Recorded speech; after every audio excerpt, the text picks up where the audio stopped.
Child's play. Lowell's legs were falling asleep, and his back arched. He was hiding in the bottom of a dusty cupboard that had sat unused in a corner of the farmhouse's basement for a long time.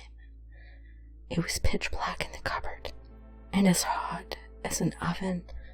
Sweat ran down his body in thick rivets. A spider crawled up his bare leg, but Lowell ignored it, refusing to move a muscle or making a sound. He couldn't hear what was happening on the other side of the cupboard doors. By now, his brother and sister were probably growing frustrated at not being able to find Lowell. They were playing hide and seek during a summer vacation spent at their grandparents' farmhouse, and 9-year-old Lowell, just small enough to squeeze into the cupboard.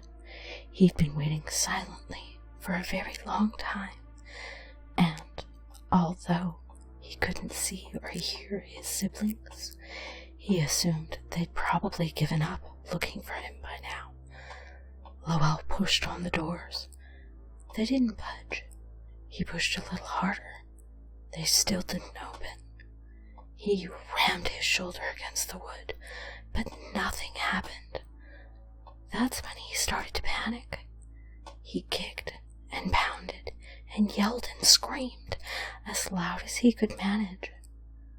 But then he heard something that made him quiet down in a hurry. It was a man's voice, and it sounded so close that it seemed like he was speaking directly inside Lowell's head. "You're trapped," the unseen man said in a tone that was laced with malice. "Let's see how you like hiding now." Terror consumed Lowell. Not only did he resume screaming and pounding against the doors with his hands and feet, he started ramming his head against the wood in a mad attempt to escape. Suddenly the door opened, and he tumbled out of the cupboard and into the cool air of the basement. He landed on the dirty floor at his siblings' feet. They both looked down at Lowell in confusion. His sister asked how he'd gotten himself into the cupboard. After Lowell explained that he had squeezed inside, contorted his body to fit, and then closed the doors with his fingernails. His sister shook her head. She wasn't surprised that he had been able to fit inside the cupboard. She was in shock that he had somehow managed to push a heavy trunk in front of the cupboard doors, barricading himself in. That's why his siblings hadn't bothered to look inside the cupboard. They didn't see any way he could be in there. Lowell saw a trail in the dirt from the cupboard to the wall where the trunk had been moved by his siblings. But who had put it in front of the cupboard in the first place? The 3 children raced out of the basement and never played down there again, not even when the weather prevented them from playing outside. Lowell never told anyone other than his sister and brother about what had happened. By the time summer ended and the 3 children returned home, the event had largely been forgotten. But 20 years later, Lowell and his father were having a conversation when he mentioned that he and his siblings hadn't enjoyed staying with his grandparents. Both of his grandparents were strict disciplinarians, and his grandfather, Lowell admitted, punished them for small things and accused them of being disrespectful and lazy. Lowell's father agreed that his father could be tough, but he revealed that his own grandfather, Lowell's great-grandfather, was really mean. To illustrate his point, Lowell's father told his son a story.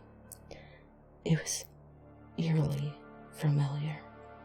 One day, When he was a young boy, Llewellyn's father hadn't done his chores, and Llewellyn's great-grandfather was irate. Fearing for his safety, the boy ran downstairs to find a place to hide. He came across a cupboard in a corner of the basement. He bent his head, crammed his body into the cupboard, and closed the door behind him. But it was too late. His grandfather had followed him and knew exactly where he was hiding. The boy heard the sound of something heavy being dragged across the floor and slammed against the cupboard doors. "Let's see how you like hiding now," the old man barked from the other side of the doors. He left his grandson trapped in the cupboard for an hour before finally releasing the hot, sore, and frightened boy.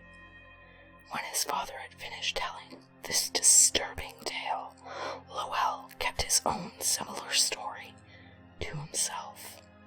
His father clearly didn't want to discuss it any further and promptly changed the subject. But Llewellyn finally knew who had trapped him in the cupboard 20 years before, and he realized he was lucky his siblings were there